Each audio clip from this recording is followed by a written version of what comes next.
Terima kasih Anda masih bersama kami di Sindu Siang bersama saya, Nata Arman.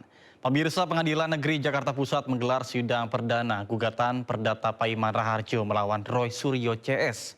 Dalam gugatan itu, Paiman keberatan atas tuduhan sebagai otak di balik pemalsuan ijazah Joko Widodo.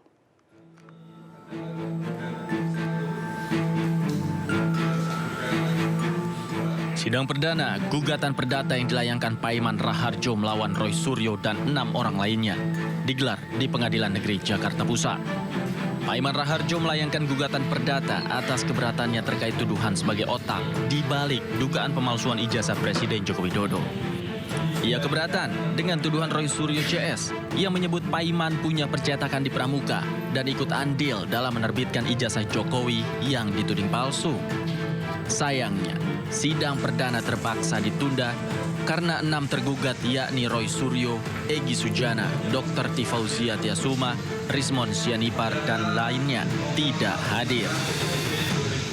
Di sini, Profesor sebagai warga negara yang taat hukum mencari kepastian dan keadilan bahwa ijazah tersebut adalah asli dan Profesor melawan fitnah keji daripada Roy Suryo dan semuanya kawan-kawan itu dengan cara melakukan gugatan perdata.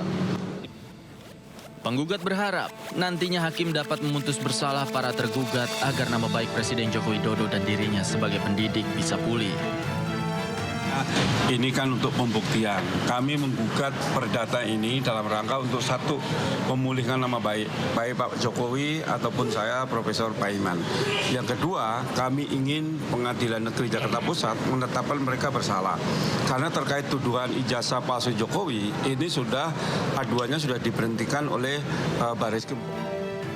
Dalam gugatan tersebut, Paiman Raharjo juga menuntut uang ganti rugi sebesar 1,5 miliar rupiah. Dari Jakarta, Rani Sanjaya, iNews melaporkan. Pengacara Roy Suryo Ahmad Khozinuddin merespon pernyataan Presiden ke-7 Republik Indonesia Joko Widodo untuk menyebut orang-orang besar di balik kasus dugaan ijazah palsu.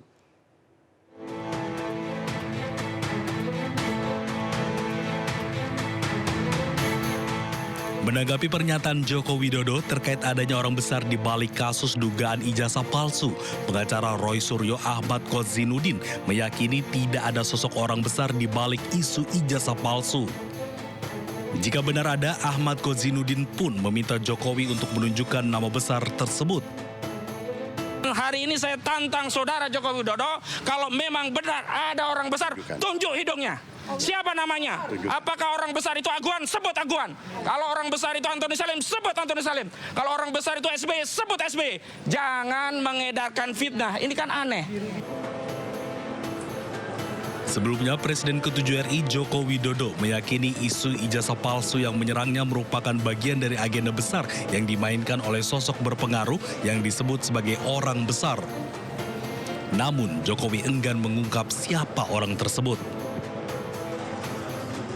Saya sudah sampaikan, feeling saya mengatakan ada agenda besar politik dalam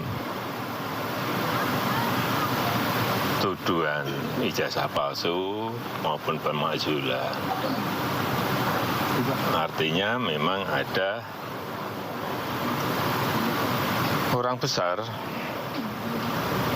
ada yang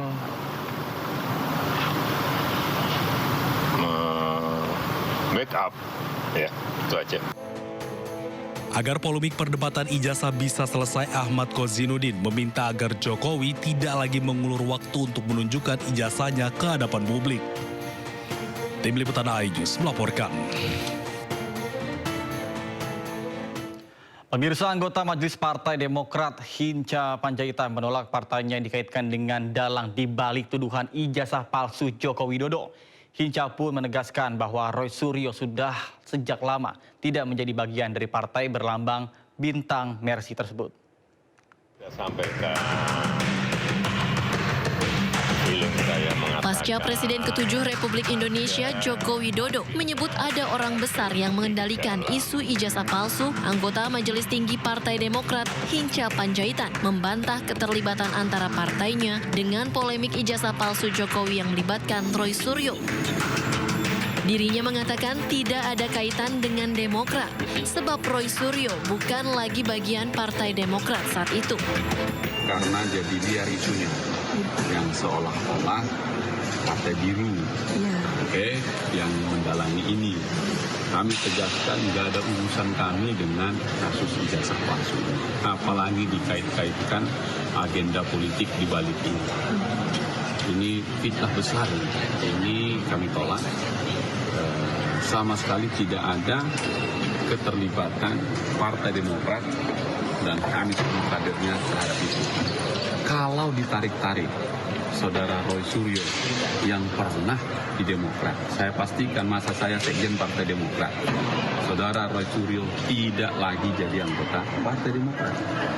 Waktu itu sudah berakhir hubungannya. Jadi tidak ada hubungan Roy Suryo dengan Partai Demokrat. Hinca menambahkan bahwa dirinya menjabat sebagai sekjen DPP Partai Demokrat saat Roy Suryo mengundurkan diri. Tim Liputan iNews melaporkan. Informasi lainnya pemirsa, Tom Lembong resmi mengajukan banding atas vonis 4 tahun 6 bulan penjara dalam kasus korupsi impor gula yang menjeratnya. Delik yang mengandung perbuatan yang dipidana atau melalui kuasa hukumnya, mantan Menteri Perdagangan Tom Lembong resmi mengajukan permohonan banding di Pengadilan Negeri Jakarta Pusat untuk melawan vonis penjara 4,5 tahun penjara di kasus korupsi impor gula. Dalam memori banding, pihak Tom Lembong meminta Pengadilan Tinggi untuk membatalkan vonis PN Jakarta Pusat dan memulihkan harkat serta martabat Tom Lembong. Tim kuasa hukum menilai putusan majelis hakim pada persidangan di Pengadilan Tipikor tidak sesuai dengan fakta hukum yang terungkap selama persidangan. Tidak ada mens rea atau niat jahat, yang sebetulnya itu pemahaman mens rea juga pemahaman yang bukan suatu hal yang baru, itu hal yang prinsip dalam hukum pidana.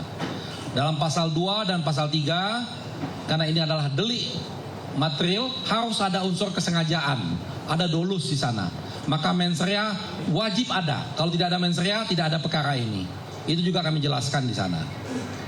Lalu selanjutnya di bagian ini juga, perbuatan melawan hukum ini juga kami jelaskan dalam memori banding bahwa pemahaman perbuatan melawan hukum itu tidak selalu identik dengan pidana. Dia akan menjadi pidana kalau tadi ada mens rea tadi. Presiden Prabowo Subianto menggelar rapat terbatas bersama dengan sejumlah Menteri Kabinet Merah Putih. Pertemuan membahas sekolah rakyat yang sudah mulai beroperasi di tahun ajaran bulan ini. Muti, Bu Sri Mulyani, Menteri Pan-RB, jajaran menteri terkait dengan hadir dalam acara ini diantaranya adalah Menteri Sosial Syaifullah Yusuf dan Menteri Pendidikan Dasar dan Menengah Abdul Mukti. Mensos menyebut bahwa anggaran untuk program sekolah rakyat mencapai 1,1 triliun rupiah. Penggunaan terbesar ada pada pengadaan laptop dan seragam. Namun hingga kini belum terserap sepenuhnya. Rencananya pada akhir tahun 2025 akan ada 200 sekolah rakyat di berbagai daerah di Indonesia. Untuk tahun ini 1,1 lah triliun. Berapa sekolah? 159. Wah, saya belum update ya, tetapi ya belum banyak insya Allah. Yang paling besar itu nanti untuk pengadaan komputer, pengadaan laptop dan untuk seragam. Selebihnya ya untuk permakanan dan lain-lainnya.